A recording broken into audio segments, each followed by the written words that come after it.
Hello, welcome back to Space Engineers. In today's video, I'm doing something slightly different. Yes, this video is all about Space Engineers 2 in a more condensed form, just for my channel. So yes, Space Engineers 2 has been announced yesterday and is coming on January 27th, 2025 in early access. It's going to be starting in an alpha state and it's only going to be coming in a very limited form known as the Vertical Slice 1.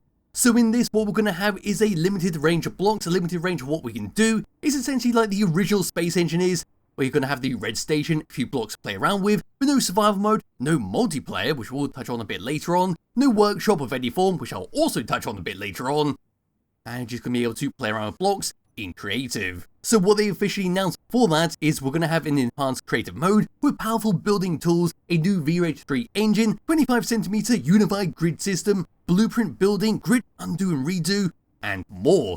What blocks are we going to be able to get our hands on when the game launches in early access on January 27? So they made a handy little chart showcasing everything we're going to be able to play around with, and it looks like a very familiar sight. Yes, this looks like the very old original Space Engineers, but with a slightly more updated touch to each of the blocks. A lot of the blocks look like they have been heavily influenced by the DLC packs and heavily influenced by the prototype blocks, where in the case of the gyroscopes, we look all the way down here, you can see that gyroscopes are no longer there. Well, what we're used to in Space Engineers 1, they look very much like the prototype gyroscopes, where they've been encased in a box, which makes it very easy to actually hide around in your ship. You can build it into a wall, build it into a floor. It doesn't really matter compared to Space Engineers 1, where they just stick out like a sore thumb. But yes, most of these blocks look very similar to Space Engineers 1 in the form of the standard cockpit, the control seat, the spotlights, the landing gear, the stairway, the ramps, the solar panels, all look very familiar, including the windows. But then we have stuff like the small drill, where looking at that looks very meaty, very deadly even, and looks a hell of a lot better than the standard Space Engineers drill.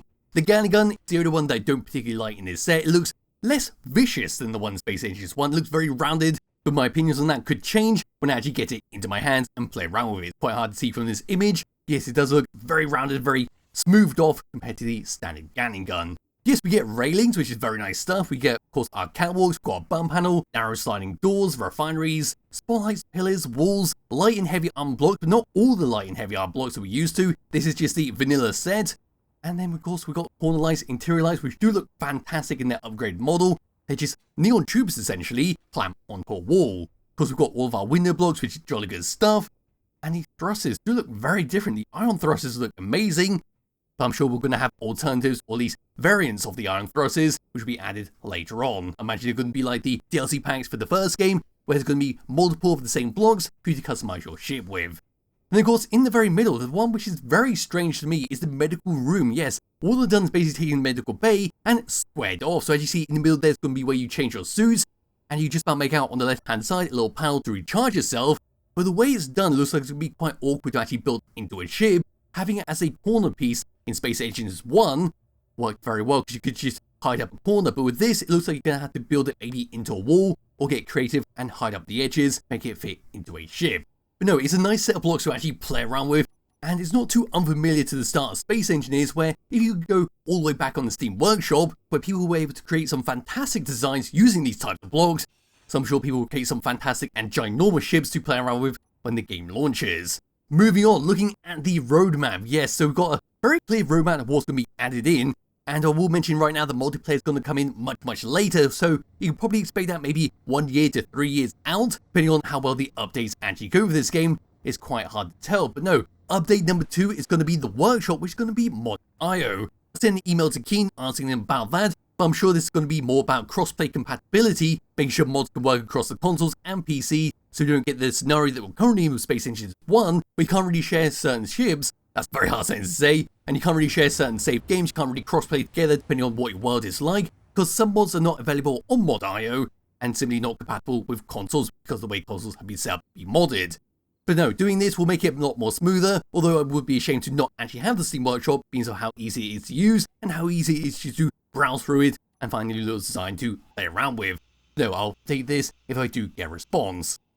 Anyway, moving on, the next update is going to be improved mechanics and interface refinements. Not sure what that means, but I'm sure that is just sprucing everything up based on feedback on the first 2 updates. And then we come all the way down to the modding support, which could be VRH HUD, VRH Editor, and other tools, which where people will start to go ham and start to make fantastic mods, and include maybe old mods that we all know and love. I'm pretty sure the build and repair systems, a lot of the fancy weapon mods will also make their appearance there, that's said to be seen. And now we come all the way down to vertical slice number 2, which is planets and survival, which I can't wait to get my hands on because of the way the plans look. Although I'm much more excited for vertical slice number 2 because that's going to include volumetric water. But yes, explore planets and our new systems, utilize new tools like the backpack building and projection building while experiencing improved progression and engaging challenges. So I can't wait to see that and how they updated from the base game. Although not too much information was given, so I'll move over to vertical slice number 3, which is the one I'm most excited for. So this is planetary scale volumetric water, which transforms gameplay. Engineer across oceans, rivers, and lakes, construct boats and submarines for underwater exploration, which I've been waiting for so long now since I got my hand on the water mod. So here's my first experience to the water mod was due to a friend, introduced me to that very original one, the very performance heavy water mod.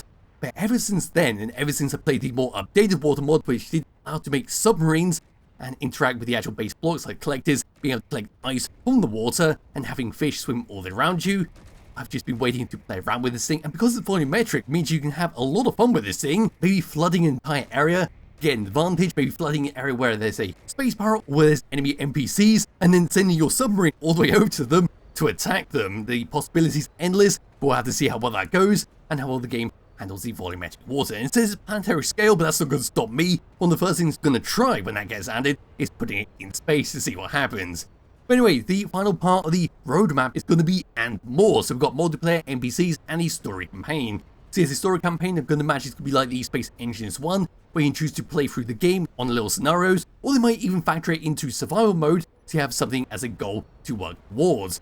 It is quite a shame the multiplayer is coming much later, which could be maybe like 1, 2, 3 years out, but it does make a lot of sense when you consider what they're going to be adding to the game, especially volumetric water. I'm sure they want to get that under control, make sure that's all working correctly before throwing in extra players.